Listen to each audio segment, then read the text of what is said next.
Hey, this is Team Jobber here with Rob Loa and his sixth place regional top here at Las Vegas. And we're Yeah, going to do a deck profile. yeah. There was only like 150 people, so I don't feel too good about this win. And the story time after, I don't feel as good, but we'll give you guys the deck profile. I was playing Magic Spectre. Magic Spectre? Not Magic Spectre. I was playing PePe. That was my last match. That's why. I was playing PePe Magician, so I'll give you guys the deck profile. This is probably good for another week. So two Draco, or three Draco, three Juggler, three Ice Cream, one Trick, other Trick, and American Idol. This is like my favorite card of this deck. Wish I could play more, but I can't. And then three Joker, standard. This deck is super standard, guys. So if you watch the last video, this is like Luca and Stevens almost card for card. So yeah, I only play these, and then the reptile targets. Um, Pretty standard, guys. I'm not gonna go through this and explain cards because we only have like a couple weeks left of this being a thing anyway. No events. Oh, and then the hand traps, three maxis. Purdy Maxis. Pretty maxis. I've seen them a lot. Spell cards, Then common waverings. the common waverings.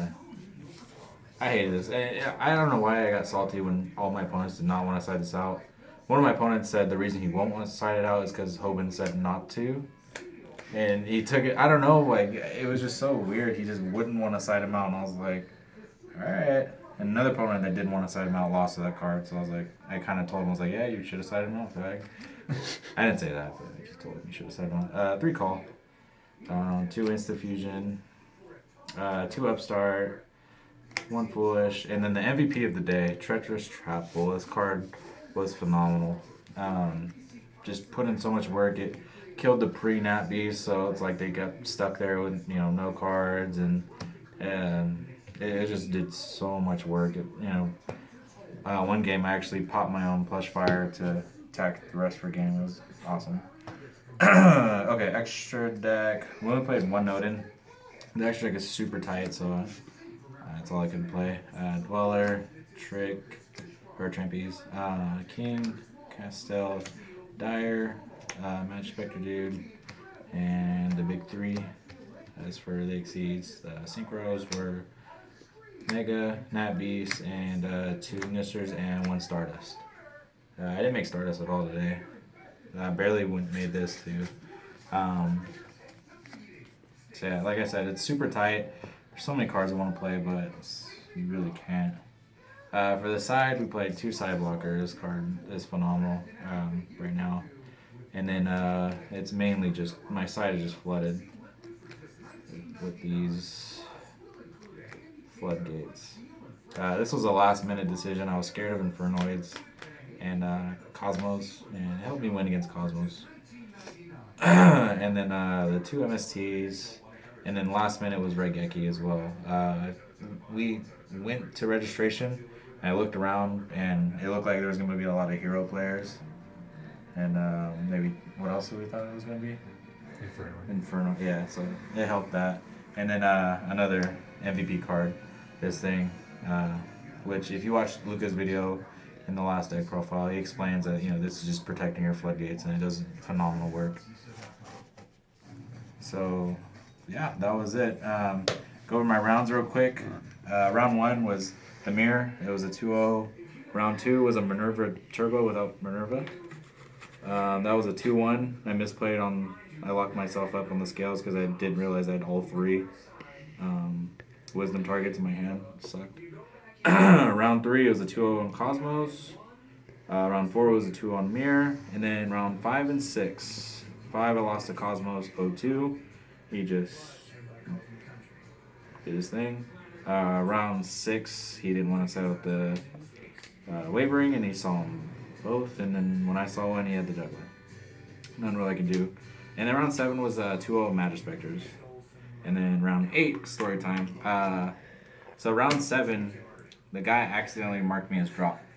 Because he did it backwards, and he's like, oh, my bad. He told me right away, and he was very sincere about it. I knew he wasn't doing it on purpose.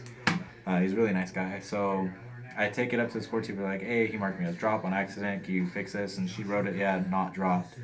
So they ended up dropping me anyway for some reason. I don't know why. So I go up there, you know, they start the next round, and I tell them like, hey, you know, they dropped me, and they just gave me a bye for round 8. So it's like, as Adam was saying, it's shitty that I went. Your last 4 rounds were 2 losses. A bye. 1-2 and a bye. Yeah, it's so shitty, and after that I went back to the room. We were watching Rob Beardeg's Fantasy Fact or whatever the cop show. We're just chilling. Like I'm like, I'll go back there and see how Mike did after, because we're in our hotel is like in the same complex as the event. Yeah, we're like a 2-minute walk 2-minute from walk, it. literally. So I came back here, you know, put my stuff down. He was like, oh, I bet you got 14th, and I was like, maybe 10th. And then so I go back and check, you know, the standings, and I have three letters in my last name. So I look on the list and I see like a small ass last name up in the top. I'm like, oh, sweet Jesus. I don't know how. I mean, my tiebreakers were really good. The 2 people that I lost to, I think one of them barely topped. The guy that didn't want to slide out round 6, the wavering, he didn't top. So that's it. And then the other guy that I lost to, he topped. And a couple of the guys that I beat early rounds, they were in top tables too. So my tiebreakers just worked out perfectly. You ended up with the best X2 record? Yeah. It was, well, kind of X2. X2 with an asterisk. So, I mean, I guess, yeah, lucky, you know, Vegas. I should probably go gamble now. So, and then I'm going to open up these packs. There's 60 on them. Yeah. All right. So we do a quick little pack opening because, you know, it is Team Jobber, and that's, you know, what Jobber does.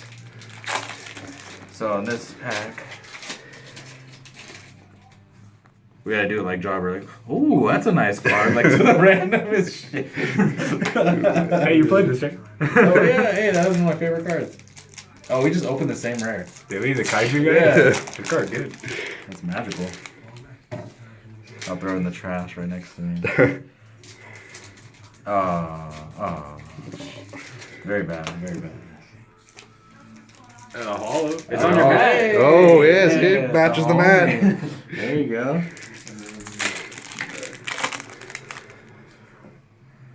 You get the other one for the mat? No, I got it in trash. One last one. Last pack. Then we'll end this long video.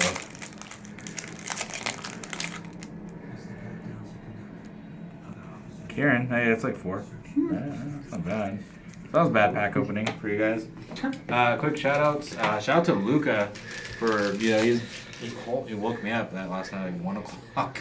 Helping me out, you know, telling me what how I should side, because I took his deck almost. This tech was all Luca and Steven, I should say, because they came up with the deck together.